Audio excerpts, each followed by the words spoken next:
Good afternoon, everyone. Welcome again to Marquette University Law School, Eckstein Hall.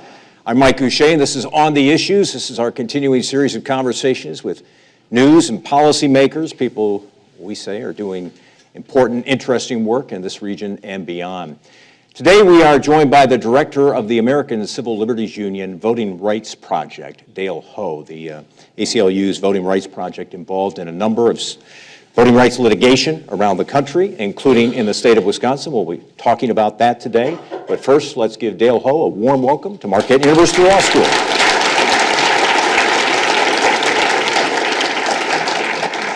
So first of all, let me set the stage here. Dale is a graduate of Princeton and got his law degree at Yale, but there is a connection to Marquette Law School. Would you care to explain that connection? Oh, sure. I have a cousin who's a 3L here, Charlie Sharman, who helped organize this event. I just wanted to say hi to you. Thank you, Charlie, for setting this up. Did you want to say anything, Charlie? This is your moment. The microphone's not on. Just press on that. There we go. I'm just really happy and proud to have you here and all the great work you're doing. So thanks for coming to share your thoughts. Thanks, All Charlie. right. And thanks to Charlie. Thanks very much for being with us today. Dale flew in from New York early this morning, and we're delighted that he's here.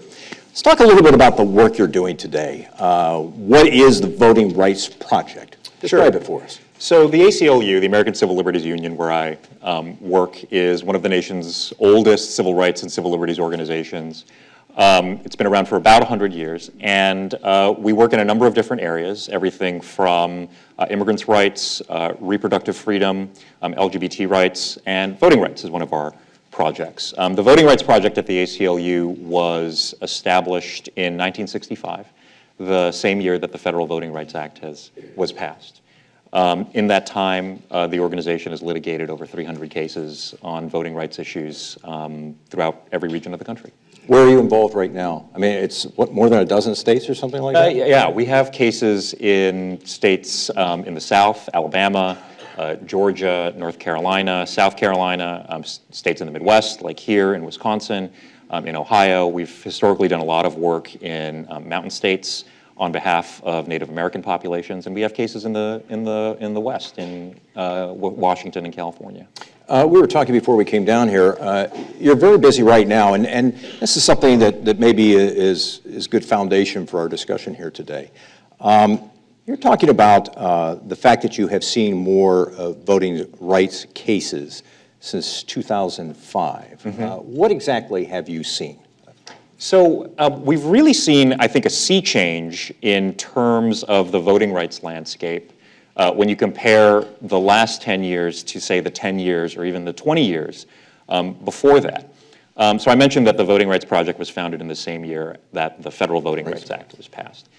When the Voting Rights Act was passed, African Americans in the South had very, very, very low registration rates, primarily as a result of devices like literacy tests, poll taxes, laws that on their face were racially neutral, but obviously were designed to prevent broad participation by the African American community and by lower income communities generally. So in 1965, when the Voting Rights Act was passed, less than 7% of African Americans were registered to vote in Mississippi, less than 20% in Alabama, and the numbers were about a quarter in the other states of the former Confederacy.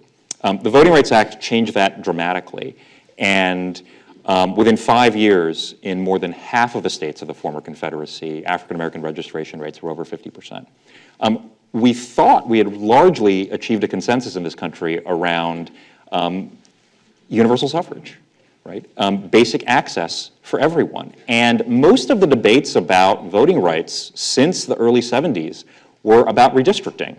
Are the lines being drawn fairly for every community? Are they being gerrymandered for partisan reasons? Things like that. And the trend was towards, and remained towards, greater liberalization in terms of ballot access. We didn't see a lot of fights about registration and ballot access really over the last 3 decades. Then, as you mentioned, in the late 2000s, something changed.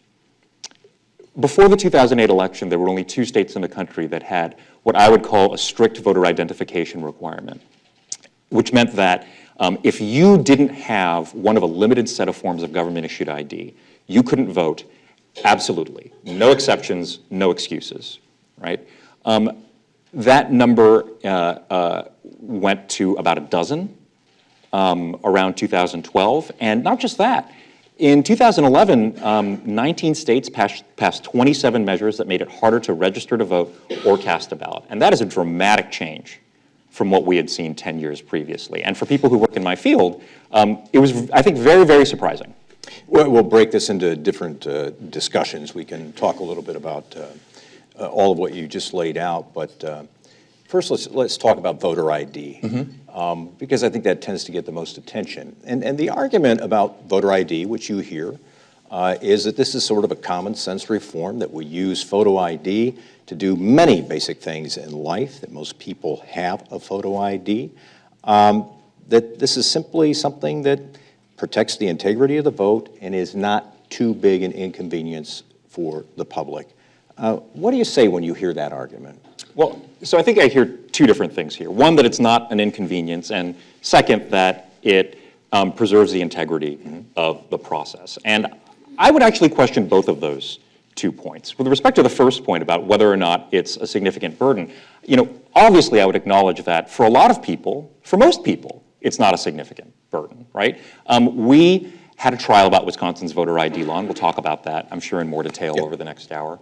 But the evidence in that trial showed, and the judge in that case found, that 10% of registered voters in Wisconsin don't have one of the forms of ID that are required under Wisconsin's law. Now, the flip side of that is that 90% of people do. So I understand why, when you talk to the average person about this, they say, what's the big deal? Because the average person does have an ID in their pocket. 90% of people do have it. But what we've always been concerned about at the American Civil Liberties Union is, what about the other 10%? Right? What about those folks who are marginalized, who have less opportunity? Are they being treated fairly by the process? And the reality is that even though obtaining one of these ID cards is not a significant burden for a lot of people, for some people, it really is, right? Even when an ID is purportedly offered for free, you have to collect underlying documents, which often cost money, in order to obtain that ID, like a birth certificate, for instance. Now, the Supreme Court in 1966 held that a poll tax of $1.50 was unconstitutional. Most people could certainly afford $1.50, but for some people, it's a significant imposition. And that remains the case, I think, today, particularly when it comes to these kinds of documentation requirements. So that's one of the things that I would say. And I know there's a lot of other things a lot of other questions that you posed in that larger question, but let me start there. And the argument also is, and it's what I do, present other points of view. People look at, for example, the state of Indiana, and they'll say, well, they've had voter ID in effect there, and it has not diminished turnout in a significant way. Are we assuming that this will be a way of suppressing the vote, when in fact, practical experience doesn't necessarily indicate that? Well, let me say two things about Indiana. The first thing that I think makes Wisconsin's ID law and the ID laws of 7 other states very different from Indiana's is that in Indiana, there's a fail-safe for people who don't have an ID. You go to the polls in Indiana, they ask you for ID, and if you don't have it, you can cast a provisional ballot, right? And that ballot will be counted if you sign an affidavit of identity, right? That is not the case in Wisconsin and 7 other states. In those 8 states, if you do not have one of these forms of identification, you can be a registered voter, have voted your entire life, but you will be disenfranchised, right? Now, you want to talk about the effect on turnout. If you want to talk about that, that's a very complicated question. Now, I see sometimes people on the other side saying, look, Georgia in 2004 didn't have an ID law. They passed an ID law. And in 2008, turnout in Georgia went up, and African-American turnout in Georgia went up. And those are all true, but there was also a pretty significant difference in the 2008 and 2004 elections, particularly in terms of who was on the ballot, right, which may explain some of those turnout differences. So I guess what I'd say is there are a lot of factors that affect turnout, right? And just because turnout goes up or down from one election to another doesn't mean that the electoral regime doesn't have some effect that may be going in a different direction. The nonpartisan GAO published a study late last year that found that turnout declined about 2 percentage points in the states that had strict identification laws. And that's significant, right? I mean, elections are very close these days.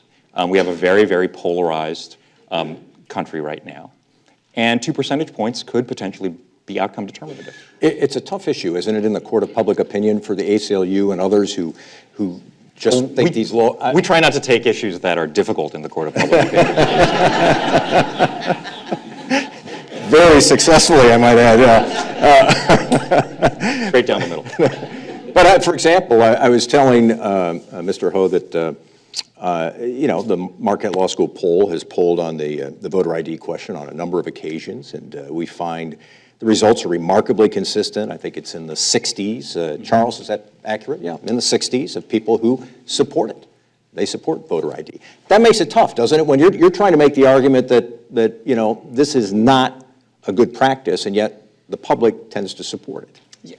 So that's what I was alluding to earlier when I say that it is, I think, a difficult issue to communicate about sometimes, because the average person, has a driver's license and doesn't understand what the significant imposition is.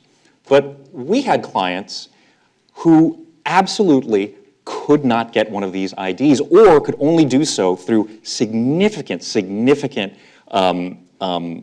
effort or expenditures. So let me just give you one example. Our lead plaintiff, right, a woman named Ruth L. Frank, was in her 80s, right? She was born at home, right? So she never got a birth certificate, right? So she doesn't have the basic document that most people need in order to get an ID. Now, she has a baptismal certificate, right? But it has a misspelling in her name. So when she called the state and she said, look, I need a corrected document so that I can get an ID, what can I do? The state said, well, that'll cost you $400, right? Now, what's really ironic about Ruth L. was that she was an elected member of her village board, right? And she was faced with the prospect in 2012 of not being able to vote for herself, right? Because she didn't have an underlying document, and she's not alone, right? So, we had evidence in our case that the judge found and understood that there were tens of thousands of people in Milwaukee alone who didn't have the underlying documents necessary to get an ID. And now, obviously not everyone would have the same level of difficulty as Mrs. Frank would have had, but it's still a significant barrier, right? And costs an expenditure of money for many people. And if the Supreme Court has held that it's paying $1.50 to exercise the most fundamental right that we have in our democracy is unconstitutional, then we believe that requiring it to pay a government fee to get a document so you can get another document so you can get a picture ID is exactly the same. And your argument would be that one case is too many? I think one instance of this? Well, so obviously when you change election regulations, that's going to have an effect on people, right? If the polls close at 6 o'clock instead of 7 o'clock or instead of 8 o'clock, that may have an effect on the number of people who vote. And I think we can all agree that there has to be some leeway for the government to make those kinds of determinations, right? So we're not saying, I think, that any regulation that makes it harder to vote is is automatically unconstitutional, right? But we always have to weigh the costs against the benefits. And so let me talk about for a second what you asked, that question about, does this enhance the integrity of our elections, right? Now, obviously, we all believe that election integrity is important, right? Obviously, all of us are against voter fraud, right? The question I think we have to ask ourselves is whether or not the mechanism that we're using to try to prevent this problem is appropriate to the task, right? I'm against cancer, but I don't think everyone in this room should get chemotherapy, right? A voter ID law is designed to prevent a very particular form of election fraud. In-person voter impersonation. I show up at the polls, I say that I'm someone whom I'm not, and then I cast a ballot, right? It can't prevent, say, for instance, someone submitting a faulty registration form, or a person who is disenfranchised because of a criminal conviction from registering to vote, right? The ID law is targeted at a very specific kind of problem. And there hasn't been a documented case of that occurring in the history of this state, right? At trial, Wisconsin couldn't point to a single example of a voter showing up at the polls pretending to be someone who they weren't, right? You have to weigh that against the cost on the other side, which is 300,000 registered voters in this state who don't have one of these forms of identification. And when you do that, it's absolutely clear that the law is going to prevent more people from casting a ballot than fraudulent votes that it could possibly prevent. And that's, what our trial judge found in the case. Well, we've been talking about the Wisconsin law, and let's continue and discussing where that law is today. The Supreme Court decided not to hear your challenge of the Wisconsin law, which means that in future elections you will have to produce a photo ID. Is the Attorney General of this state, Brad Schimmel, told me recently that he thinks it's pretty much over and done with, that it is the law, it will be the law, that's what we're going to do. I saw some quotes from you after that saying, we're not so sure the fight's over. What do you mean by that? Well, so I guess I would take issue with the Attorney General in two different respects. I think I saw the clip of your interview with him, and he said something like the Supreme Court has spoken on this issue. And in fact, that's, I think for anyone who's been through law school, you'll understand when the Supreme Court declines to take a case, it's done precisely the opposite of having spoken, right? It didn't speak on this issue. So whether or not this law or laws like this are constitutionally permissible, whether or not they violate the Federal Voting Rights Act, is actually still an open question. By not taking this case, the Supreme Court didn't rule one way or the other on the validity of the law. It did leave in place the Court of Appeals ruling, which sustains the law, and so Wisconsin will now be free to implement the law in future elections. But we raised a number of different challenges in our complaint, right? We didn't just argue that the law was unconstitutional on its face, but we also argued that there are particular problems with certain aspects of the law. And the court never ruled on those issues. The Court of Appeals didn't rule on those issues, and now we think those issues are squarely before the court. And let me give you some examples of some of the peculiarities of this law that we think are still problematic. The Wisconsin voter identification law says that an active duty military ID card is acceptable for voting. Okay. But a Veterans Affairs identification card is not acceptable for voting. That seems to us as pretty irrational, right? A 4-year college student ID is acceptable for voting if it meets certain requirements. A 2-year technical college ID, which satisfies the exact same criteria, is not acceptable under Wisconsin's ID law. We think that's problematic as well. And as I mentioned, when I was explaining the differences between this law and Indiana's, right? Indiana has a voter identification law, and that's fine. The Supreme Court actually upheld the constitutionality of that law, but there was a critical difference. In Indiana, there are means for people who don't have a form of ID to cast a ballot and have that ballot counted. And we're asking for a similar exceptions procedure to be established here in Wisconsin. So there are a lot of different things. And when you look across the country at these laws, the kinds of weird quirks that I mentioned about Wisconsin's ID law, those exist in other states' ID laws too, right? So take Texas, Texas's ID law. Similarly, like Wisconsin's one of the strictest in the country. In Texas, you can cast a ballot if you have a driver's license. In Texas, you can cast a ballot if you have a concealed weapons license, right? If you have a student ID card issued by the state of Texas, you can't cast a ballot in Texas showing that ID. And if the rationale of these laws is to make sure that the state can verify your identity before you cast a ballot, well, the exclusion of some forms of government-issued ID at the expense of other forms of government-issued ID doesn't make a whole lot of sense to us. If instead the purpose of the law is to try to fence out access to the franchise and change the shape of the electorate, well then permitting concealed weapons permits while excluding student ID cards starts to seem a whole lot more rational. So are you asking right now for the identification part of this, which you just discussed? Are you asking for the courts to address that right now? Yeah, so what we're asking the courts to do is to expand the list of acceptable IDs, not to exclude... In Wisconsin? Yeah, in Wisconsin. Not to exclude ID cards, which for all intents and purposes are materially identical to the types of ID cards that Wisconsin does accept, and also to establish an exceptions procedure for people who just don't have one of these ID cards and for whom trying to obtain one would be a significant burden. Yeah, I think I read somewhere you said there might be another legal theory that could be used to challenge this? And I guess when I say challenge this, I mean more the core of the law. Do you care to elaborate on what that other possible legal theory might be? I think at this point, probably not. Probably not. We're still, it's an active case, and we're, considering all of our options, obviously. The issues that I've talked about in terms of our existing challenges, I'm obviously happy to talk about since they're public and they're in court papers. We're not shy about talking about that. But as for possible future litigation, I think I'll have to take a pass on I that heard today. some people who are following the voter ID stories closely say that in some respects it might be better if the high court took up the Texas law as opposed to taking up the Wisconsin law. What do they mean when they say that? So one of the claims that was brought by the plaintiffs who are challenging Texas's ID law and was not brought here in Wisconsin was that Texas's ID law didn't just have the effect of disenfranchising voters and didn't just have a disproportionate effect on minority voters, but was actually enacted with the intent of having that effect, right? The Federal Voting Rights Act prohibits not only acts that are intentionally discriminatory, but also voting laws that have a racially discriminatory effect, right? And that was one of the theories under which we challenged Wisconsin's law.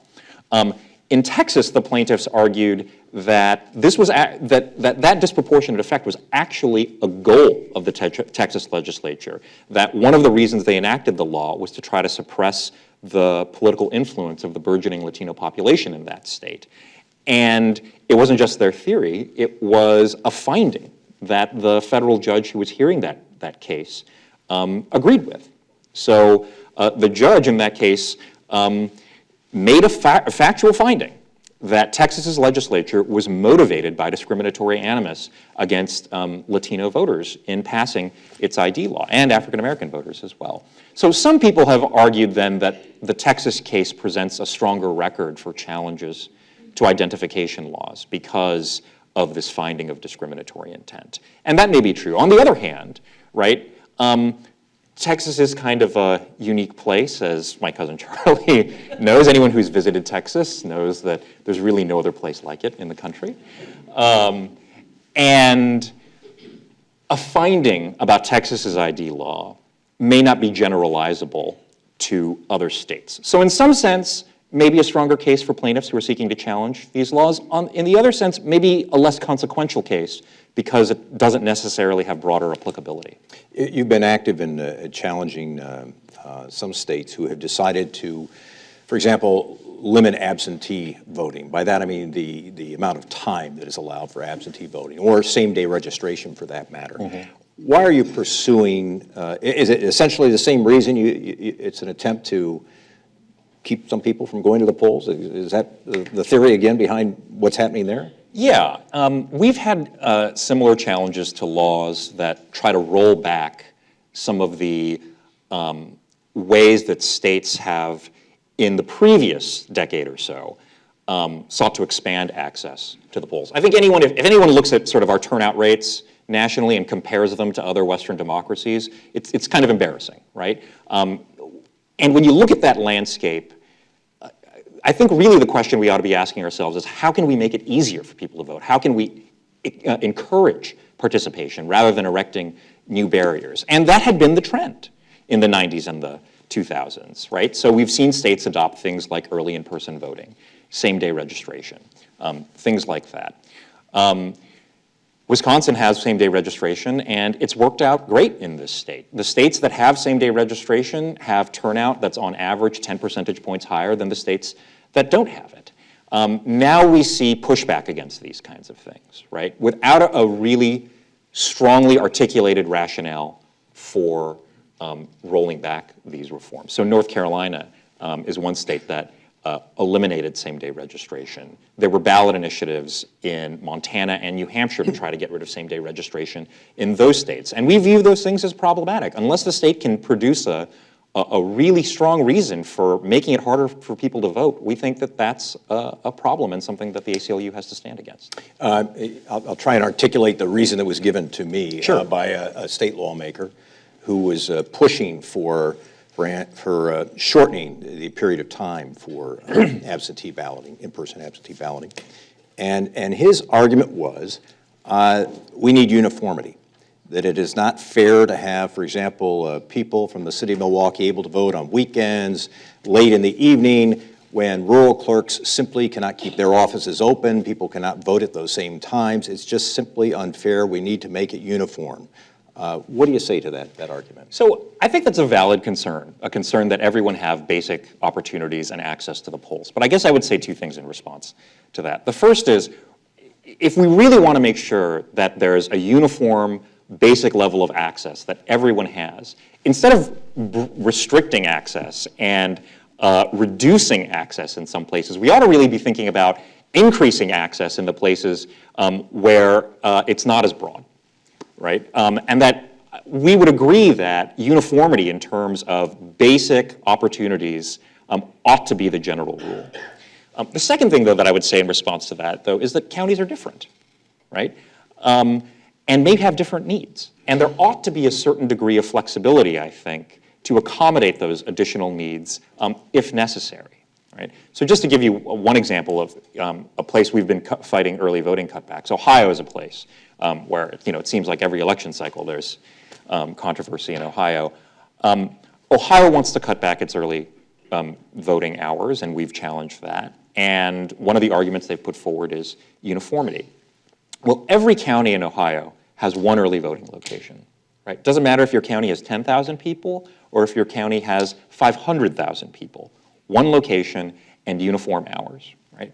And that may not make sense under those circumstances, right? I mean, you would never say that every polling place should have the precise same number of machines, right? Even if there are more voters at one polling place, who go to one polling place than another. So yes, we agree that to uniformity in principle and a basic level of access for everyone, but there has to be some flexibility for election administrators to address additional needs that may be present in particular counties. One of the other arguments I hear from people here in Wisconsin who favor the more limited hours and the uniformity is they say, okay, look at the November 2010 election.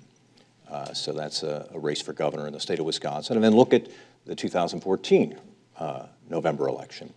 More people voted in 2014 than in 2010, and yet we had a shorter time period for absentee voting. What do you say to that?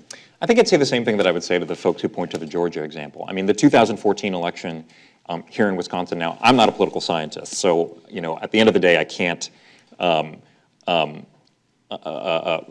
make a strong empirical representation about what the election circumstances were like in 2014. But my understanding is, anyway, you had a very, very hotly contested, competitive gubernatorial campaign in 2014, and really nationally, right? There was a lot of attention on the election in 2014 in a way that may not have been the case in 2010, and that may be one of the causes for the increased turnout. I mean, there's so many factors that affect turnout, everything from, the competition, the candidates, the level of spending. There's even political science literature out there that says the weather on election day affects overall turnout. And when you throw all those factors together, you can't just look at one election and look at another election and say, well, turnout went up, therefore anything that happened between these two elections clearly had no depressive effect, right?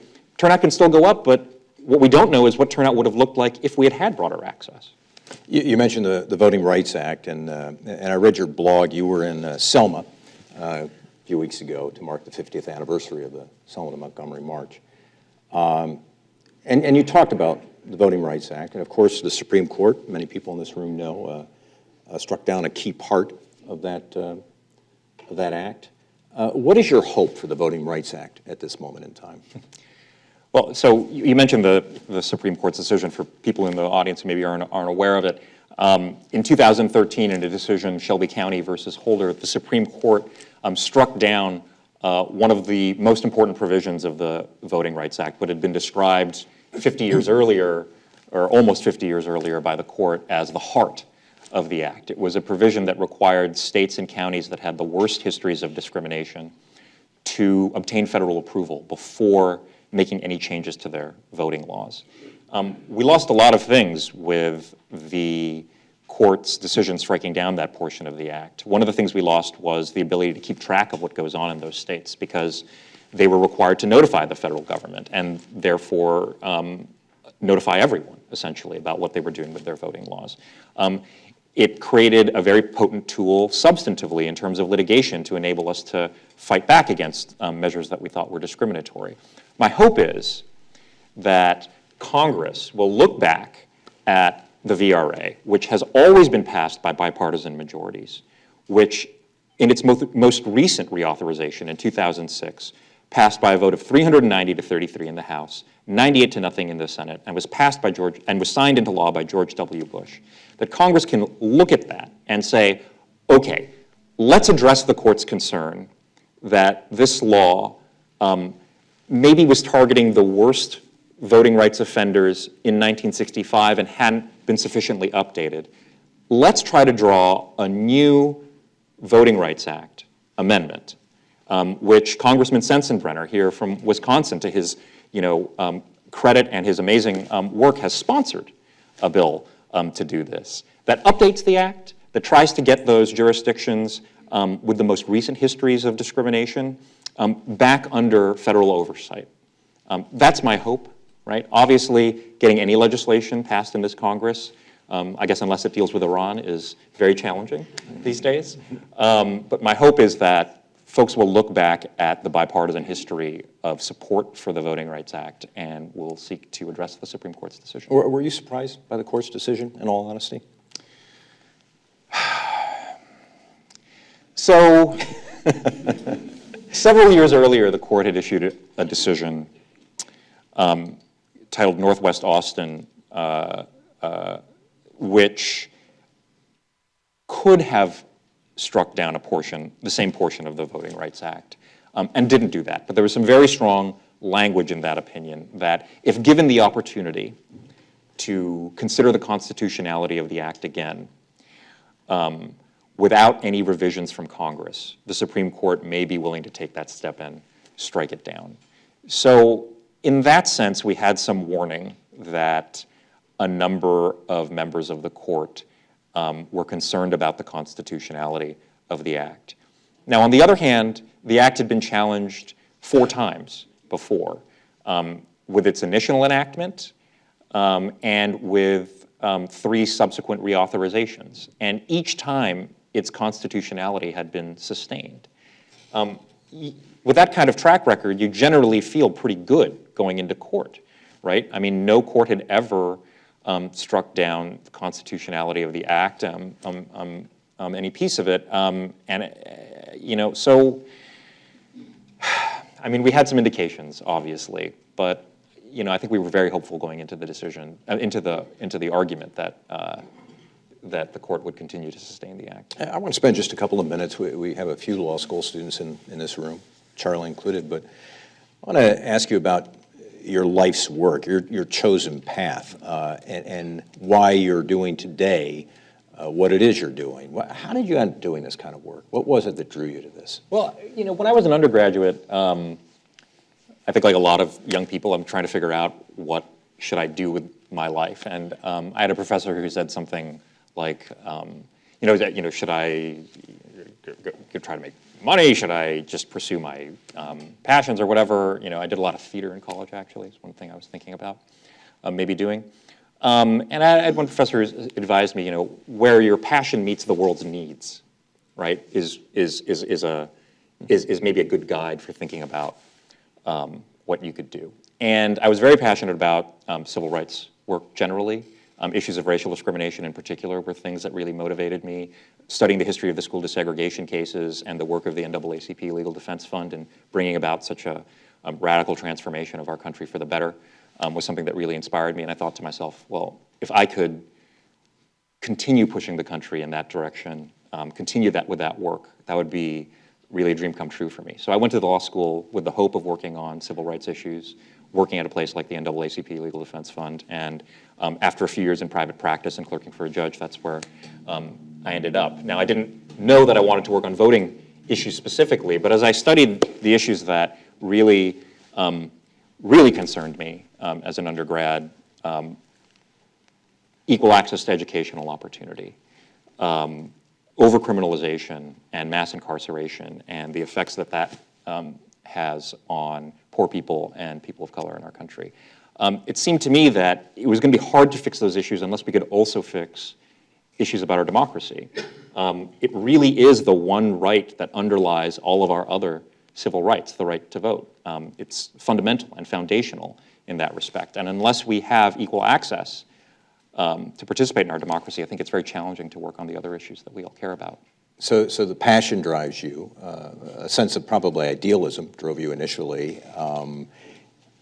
Does cynicism enter in at some point? I mean, you know, it's been a tough few years, you could argue, for people who share your point of view. In some ways, it's been tough. We've had some victories here and there, but we've also had a lot of challenges. I mean, one of the things that I think is very, very dispiriting is the way that controversies about voting have become so hyper-partisan and polarized. I think I mentioned before that the Voting Rights Act was originally passed and had been reauthorized several times over the decades with bipartisan support, right? In 1993, we got the motor voter law, which increased access tremendously. There had been, I think, largely a bipartisan consensus that we ought to just be thinking about how to make this system more accessible, right? That broke down, right? I don't know if it broke down because the country as a whole is getting more polarized, and now the parties are just trying to seek whatever partisan advantage they think they can get from changing the rules of election administration, or if it's something else. There are a lot of possibilities there. But the right to vote has really become a partisan football in a way that I think is not healthy for our democracy, and both sides play the game, right? Obviously, a lot of the measures that we have been fighting against recent years, it's not I think a surprise to say that a lot of them have passed in states that are dominated by Republican legislatures, but we've seen problems in states where the Democrats control the legislature and have been similarly trying to game the system in a way that they think will inure to their benefit. Early voting is an example of something where the partisan allegiances have flipped 180 degrees over the past decade. In 2004, Ohio had an elections meltdown in the presidential election. People were casting their ballots at 3 a.m., 4 a.m. After Election Day. One of the ways that the state, I think, rightfully addressed that problem was adopting an early in-person voting system to try to take the pressure off of Election Day. And every member of the Ohio legislature who was a Democrat voted against that. Right? Why? Because at that time, the picture of the pool of voters who used early voting was that they were more conservative than the median election day voter. They were more likely to be white than the median election day voter. They were more likely to be older and wealthier than the median election day voter. That has changed in the past 6 years, and surprise, surprise, the parties have changed in terms of their views on early voting. I think that's really, really unfortunate. If we could get to a place where we all sort of put I'm not going to say we because I'm not part of that partisan rancor, but if the parties could lay down their swords and instead just think about how can we make access better for everyone?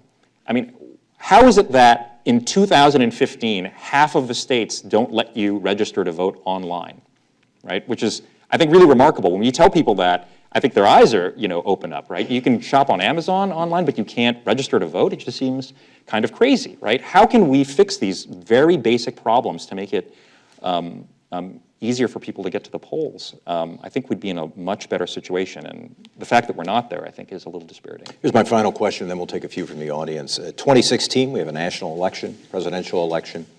As you look forward to that, we do have a number of states that have implemented new voting rights legislation. Are you concerned, or do you feel, things will work out okay? I think there's always a cause for concern around these issues. You kind of never know what it's going to look like on Election Day. I think someone said something like the election administrator's prayer is like, not to have a close election, right? Because the last thing you want to do is have to go back and count the ballots, right? We're in a very polarized time, right? And elections are very close right now. And that is a problem that creates problems from our perspective in two ways. One is it increases the temptation for partisans to try to rig the system so that their party comes out on top. And second, it increases the likelihood of some kind of meltdown, like Florida in 2012, Ohio in 2004, and Florida in 2000. Florida ends up on this list a lot of times. They seem to have some issues down there. So we're concerned, right? North Carolina is a state that, I mentioned they got rid of a week of early voting. They got rid of same-day registration, right? In the 2012 election, I think 900,000 people used the early voting days that have now been eliminated. 90,000 people use same-day registration. You total that up, that's about 1 million people who participated through means of participation that North Carolina has gotten rid of. Well, the elections in North Carolina have been pretty close, right? The Senate race in 2014, I think, was decided by about 50,000 votes. The presidential contest in North Carolina decided by fewer than 150,000. In 2012 and 2008, I think it was 15,000 votes, right? And when you take away these opportunities to participate before the election, it puts a lot more pressure on election day and administration on that day, right? Florida got rid of 6 days of early voting between 2008 and 2012, and it didn't work out so great in Florida in 2012, right? They had people casting ballots after the president's victory speech. I don't think that's anyone's, idea of how the system is supposed to work. Let's take some questions for Dale Ho. Raise your hand. We've got lots of them. Please press down on the rim, not on the ball. I say this every time. And if you're not seated immediately in this area, Ryan will have a microphone and he'll get it to you. So, yes, sir. Just as a background, you indicate about voter fraud. I'm sure you agree that there is some voter fraud, and I'm sure you agree that you don't know how much, and I'm sure you agree that voter fraud disenfranchises me as a legitimate voter. With that as a background, where could I get this list of the 300,000 people in the state of Wisconsin that don't have state IDs? Could I get that from you? So it's in the court record. The judge found there are 300,000 registered voters that don't have one of these forms of ID. I don't think the identities of all 300,000 were published in the district court's opinion, but that information is known to the state. It's really simple to get this information. You take the database of people who have IDs, you take the voter registration database, and you match them together. And lo and behold, you find there are 300,000 people in the registered voter database who don't appear in the state's ID database. And the state's ID database is not the only one that they could use. They could use a military active duty, right? That's true. And here's what our trial court judge found, that there are only about 0.3% of registered voters in Wisconsin who lack a state-issued ID but have some other form of ID, like a passport or a military ID. And if you think about that, that makes a lot of sense, right? It's rare, the person who doesn't have a driver's license but does have a passport. And I'm sure that people have provided you with a list of things that IDs are needed for in this state as well as other states, right? Well, so this was actually, I think, a very interesting part of Judge Easterbrook's opinion in the Seventh Circuit. Judge Easterbrook noted, in rejecting our claim and finding against us, that you need an ID to do a lot of things in Wisconsin. For instance, get on an airplane. Actually, he's wrong about that. You don't need a picture ID to get on an airplane. Most of us, that's the way that we get on an airplane. But if you don't have a picture ID, what security does, they take you aside and they put you through another procedure. And that's, I think, exactly what we would look for in modifying a state's ID law. That if you want to have an ID law that applies to most people have IDs, okay, that's fine. But you need to have some procedure in place for the people who don't have it. Judge Easterbrook also said, look, you need ID to get a prescription to pick up a prescription medicine. That's actually not true in the state of Wisconsin. That you need an ID to open a bank account. Again, not true in the state of Wisconsin. I disagree with you on both of those. I've been required to produce a photo ID to pick up a renewal of a prescription, and I've been required to show a state ID or something getting on an aircraft. Right. And what I'm representing to you, sir, is that if you didn't have an ID, right, there is a procedure in place for both of those things whereby you could establish who you are and still engage in those activities, right? I disagree with you. Okay. I'm going to go to the judge here. Yes? Yeah, hi. Thanks for being here today.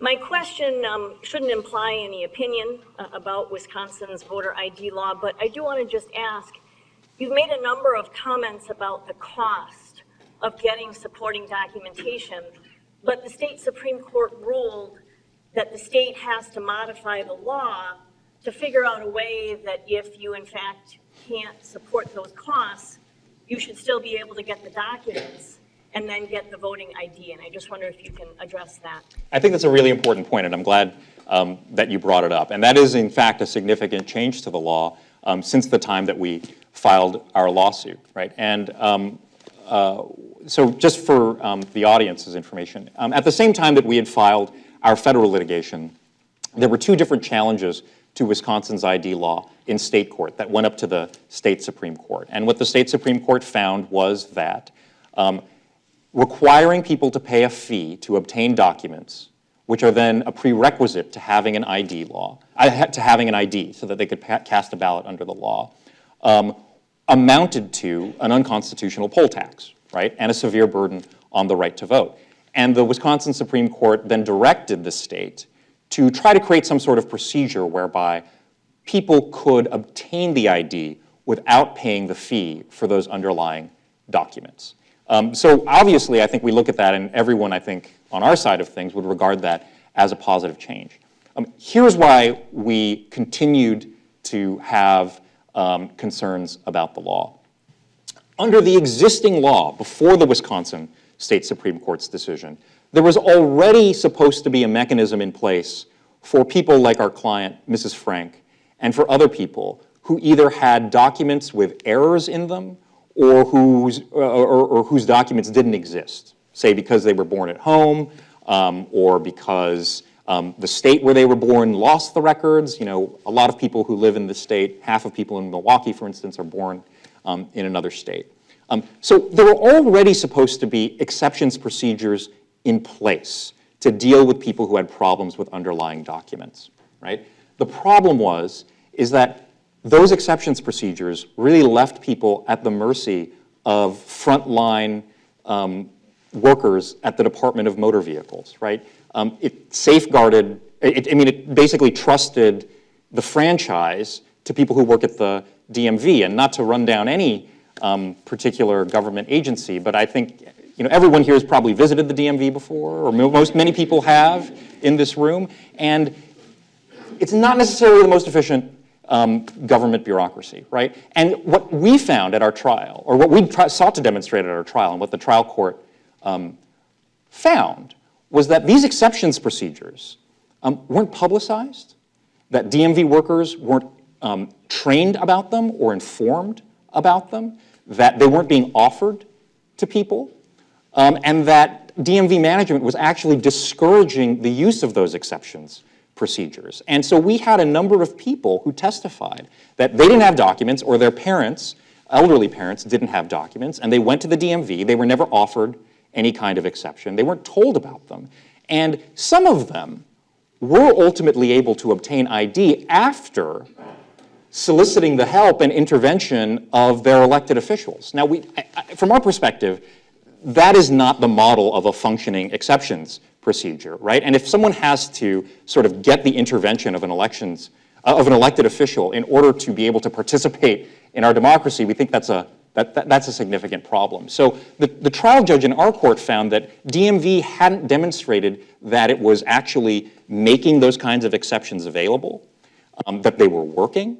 And given that record, there was no reason to think that this new exceptions procedure, which was designed to be broader and deal with people who couldn't afford to pay fees for documents, in addition to the people for whom documents didn't exist, there was no evidence to indicate that the procedure would in fact work. Let me take a few more questions. I'm going to move across the room. Let me go back to this young man right there. Two questions. Or not. Two questions. One's very quick. Was there a dissent in the Seventh Circuit opinion? And then the more substantive question, what is the status of the challenge now? Is there a current action that's taking place? Or are you just going back to the decision after the Supreme Court declined to speak? And if not, do you have to wait for some other kind of action that takes place in another state to bring another challenge? So the panel ruled against us in the Seventh Circuit. In answer to your first question, the panel in the Seventh Circuit that had the case ruled against us 3-0.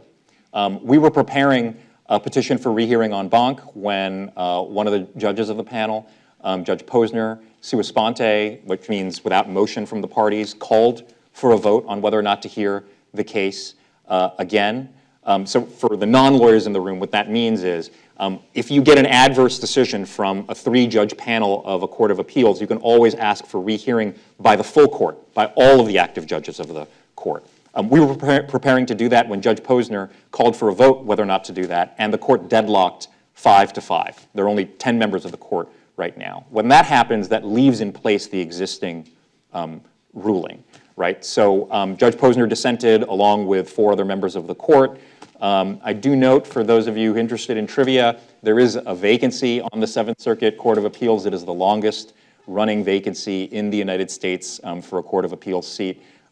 So in some ways, you know, timing, I think, may have affected the outcome of this case in a way that sometimes makes me a little cynical about whether or not decisions are made on the merits or instead at the whims of political factors. But to your second question, what's the current status of the case? The case has been remanded to the district court. Obviously, we did not prevail on our facial challenge to the law, trying to get it invalidated as a whole, but the court is now considering our more narrow challenges to the law concerning exceptions procedures and the range of IDs accepted, and that'll be litigated in due course. Yes, sir. I'm coming down. Yeah. Mm-hmm. Thank you for coming, Mr. Ho. One of the most fascinating things about this Wisconsin voter ID litigation, from my perspective, was what you just mentioned, the 5-5 vote split in the en banc rehearing petition. And what I find most interesting is that 2 of the members that voted to rehear the 3-judge panel were both Republican appointees, Alana Rovner and Judge Posner, who himself originally voted to uphold the Indiana voter ID law. Could you comment on that? I just find that fascinating that it's starting to cut across party lines, or at least ideological lines. Yeah, I hope that that's a harbinger of things to come, that these issues don't get... The question was, for those people who didn't hear it, is thank you. The questioner had a question about the fact that 5 of the judges who voted to have reheard the case, in other words, sided with us, of those 5 judges, 2 were appointed by Republican presidents. And I hope that's a harbinger of things to come in the sense that, not that I see these things in stark partisan terms, but that hopefully the kinds of decisions that are being made or the way that votes are being cast doesn't continue to break down on party lines. We had a number of cases last year, not just this one, but also challenges in North Carolina and in Ohio. And with the exception of the 2 judges you mentioned here, the votes broke down on party lines. Judges who were appointed by Republicans had voted against us. Judges that were appointed by Democrats had voted for us. And I think that that's not a good state to be in. And it's a reflection of how partisan these issues have become. And I really do sincerely hope that we start breaking that a little bit. A few more quick questions. Yes, sir. Quick. You mentioned the word gerrymandering only once. And in Wisconsin, you're probably aware that Democrats got 56, I think, 0.2% of the vote for the assembly, but we only have 37 seats, effectively 37%. So I feel very disenfranchised. Now, where is a major statewide gerrymandering suit? And will the ACLU do this? Should the party do this? Should the representatives themselves do this? But we're disenfranchised. So thanks for that question. I mean, so partisan gerrymandering is something that the ACLU has been concerned about for a long time. It's something that we've worked on. There have been challenges to gerrymanders throughout the country. No one's been successful in bringing a partisan gerrymandering claim because the Supreme Court hasn't figured out a manageable legal standard for adjudicating these claims. Excuse me. What I point out, though, is that there are... I get you. Thank you. There are states where you see a mirror reflection of what's happened in Wisconsin in terms of the lack of proportionality between one party's votes and that party's seats in the legislature. Maryland, I think, is an example where the Democrats are actually getting more seats in their legislative delegation to Congress than they're getting in terms of popular votes. So It's definitely an issue that I think affects both parties. It's something that we're looking at very carefully. I can't promise a particular action in order to combat it, but it is something that we're concerned about. I mean, the reason I only mentioned it once, though, was just to highlight the fact that that was the issue that we thought was sort of preeminent in voting over the last few decades. We weren't having fights about ballot access 10 years ago. It's only in the past 6 or 7 years that all of a sudden these laws have mushroomed and become a significant problem. So I don't mention gerrymandering once to downplay its significance. It's obviously very, very significant, but just to highlight the really massive sea change that we've seen in terms of the breakdown in what I thought had been a national consensus that everyone ought to be able to vote and that voting should be easy. Let me take a question from this group over here. Yeah, go ahead. Out of curiosity, how do homeless people ever get to vote? Well, in most states, people who are homeless are able to vote, right? They have to provide some sort of address for residency. Now, as you can imagine in this case, right, that was a concern of ours, right? What happens to the homeless voter who maybe doesn't have an ID or maybe whose only ID is a Veterans Affairs ID card? But there's no prohibition on voting just because you don't have a lease or a mortgage. So, yes, sir. Have you seen widespread barriers to voting access for people with disabilities? So we do see problems with this, right? I think, in fact, people with disabilities were a major part of our concern about the voter identification laws. A lot of people with disabilities, for instance, don't drive and therefore don't have driver's licenses, and then also find it, challenging to get down to a DMV, right? I mentioned before that more than half the states don't have online registration. I think having online registration would be something that would make it significantly easier for people with disabilities to register to vote, and I think it's a shame that we don't have that. But even the states that do have online registration, a lot of those online registration websites aren't accessible for people who are disabled. Right? So we actually just released a report about this to try to advise states about how to improve their online registration systems. Right now, the only state that sort of passes with flying colors on that issue is California. But, people in private industry have figured out a way, because they're engaging in commerce and they want to tap every potential pool of consumers. A lot of online retailers have figured out ways to make their websites accessible for people with disabilities. Our voter registration services ought to be no different. One more brief question. Yes, sir. Apart from voter ID and the weather, why do you think more Americans don't vote? That is a big question. In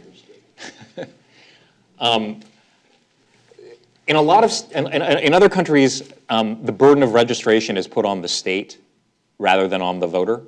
And when you do polls of voters, a major reason, sometimes the first, second reason why people give for not registering or not participating in an election is that they weren't registered to vote. I've seen some really interesting research from political scientists that show that there's a correlation between the number of times people search on Google for voter registration and the number of people who are registering to vote, right? It continues to increase as you get closer to election day. But then what happens is, in some states 15 days, in some states 28 days before the election, voter registration closes. What's remarkable is that the number of people searching in Google for voter registration continues to increase. And what that suggests is that if you permitted people to register after the existing registration cutoff date, they would in fact do so. So I think access to registration opportunities is a really, really big deal. Now in the old days, right, maybe it made sense to cut off registration 28 days before the election because you needed time to process that registration. We were using, IBM punch card machines back then, right? That's not the case today, right? There's no reason why today we couldn't have same-day registration everywhere, right? And there's also no reason we can't make registration more accessible.